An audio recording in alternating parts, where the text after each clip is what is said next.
Joe Thomas admits he has a rooting bias against the Pittsburgh Steelers' new-look roster coming together and succeeding. But as someone who was in NFL locker rooms for over a decade, and a player who knows potential dysfunction when he sees it, his unbiased opinion is skeptical of Aaron Rodgers finding magic in 2025. Sharing his thoughts on The Rich Eisen Show Friday, Thomas doesn't know if the rest of the locker room will respond to Rodgers.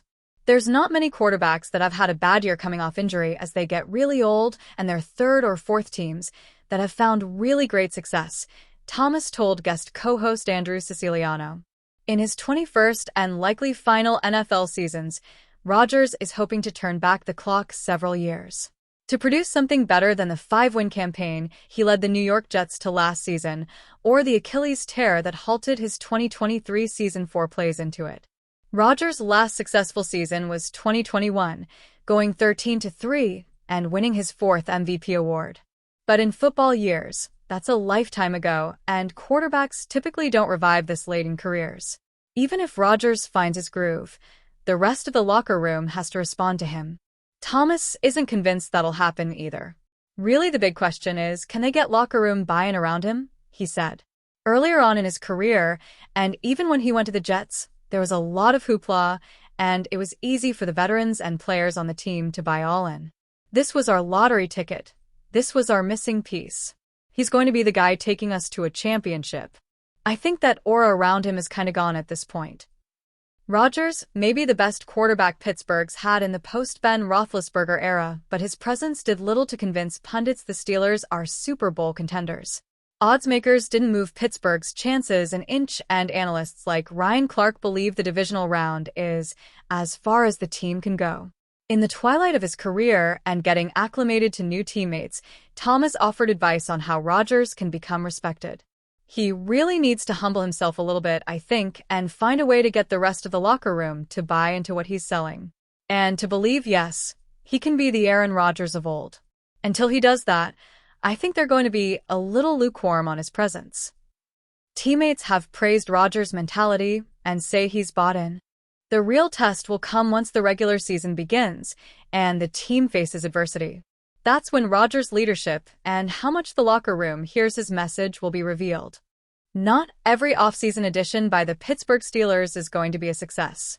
In the past few years alone, the Steelers have had draft disappointments like Broderick Jones, who didn't meet early expectations, free agent signings like Patrick Peterson, who were completely underwhelming, and returning players like Larry Ogunjobi, who failed to live up to the standard. Unfortunately, the Steelers can't get every offseason move right, and it's already becoming obvious which players have 2025 bust potential written all over them. Darius Slay has had a tremendous NFL career and comes preloaded with NFL experience, but to say he's already had his time in the spotlight is an understatement. Though Slay just earned a Super Bowl ring with the Philadelphia Eagles following the 2024 season, his performance was overshadowed by rookie cornerbacks Cooper DeJean and Quinyon Mitchell.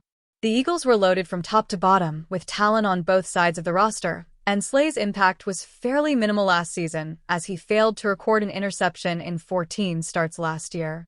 This doesn't make him a bad player, but he was far from being the most important asset on a stacked Eagles defense. Steelers fans question the front office's decision to hand Slay a one-year, $10 million, fully guaranteed contract during the 2025 offseason.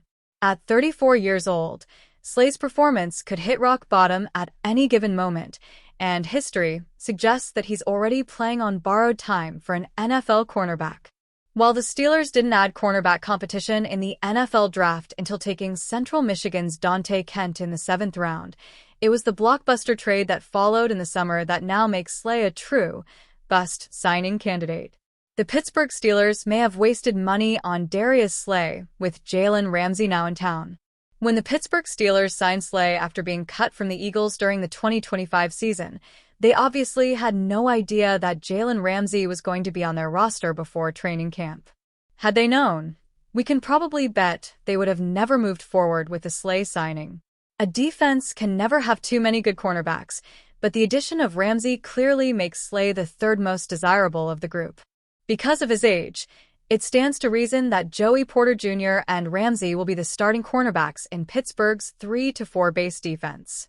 Then, on nickel and dime sub-packages, Slay is expected to enter the field as a boundary cornerback with Ramsey kicking inside to cover the slot. In addition to these pieces, the Steelers were high on Corey Trice Jr. despite his forgettable game against Bengals superstar Ja'Marr Chase late in the 2024 season. Trice has been impressive when healthy, and he could carve out a role as the team's dime backer. They also signed former Jets cornerback Brandon Echols to a 2-year contract this offseason, who at least has youth and speed on his side. While most of the Steelers' cornerbacks are expected to grow and show improvement, we can be almost certain that the aging Darius Slay will take a notable step back this season. If the 13-year cornerback loses a step, it's possible he could even get the Levi Wallace treatment at some point this season and see a demotion in his role. We've got to face reality.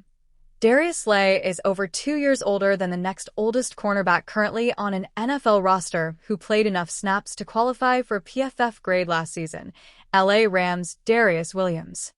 There's a reason for this. Cornerbacks just don't last that long in this league. Perhaps he can surprise us with a quality season in Pittsburgh, but Slay is already looking like a 2025 bust candidate on the Steelers. Throughout the 2025 offseason, the Pittsburgh Steelers have demonstrated a full-blown commitment to reshaping their identity. With Omar Khan at the helm, the front office made bold, attention-grabbing moves, cutting ties with Justin Fields, Russell Wilson, Najee Harris, and George Pickens.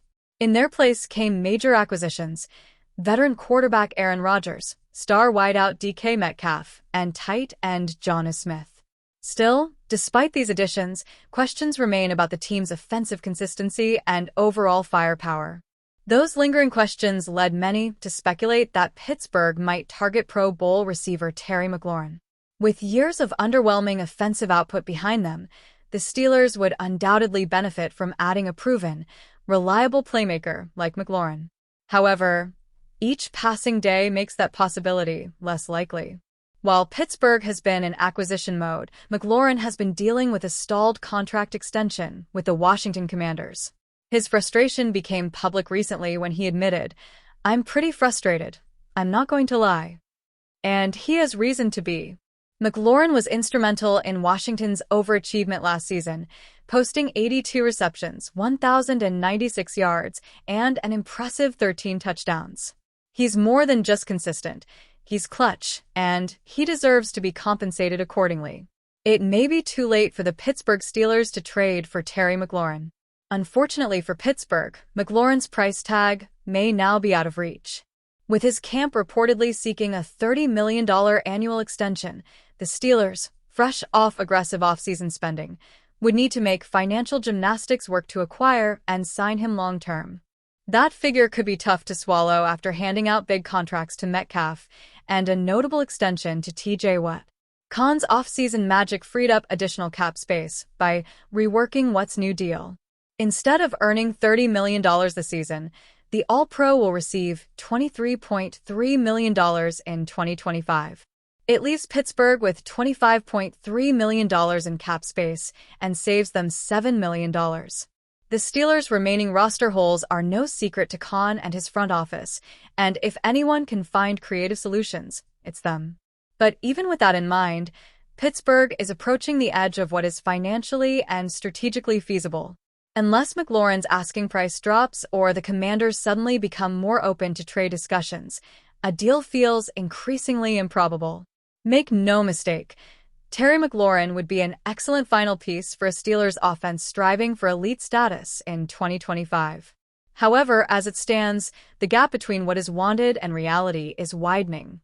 Khan may have already made his big swings, and unless something changes dramatically, McLaurin won't be in black and gold this fall.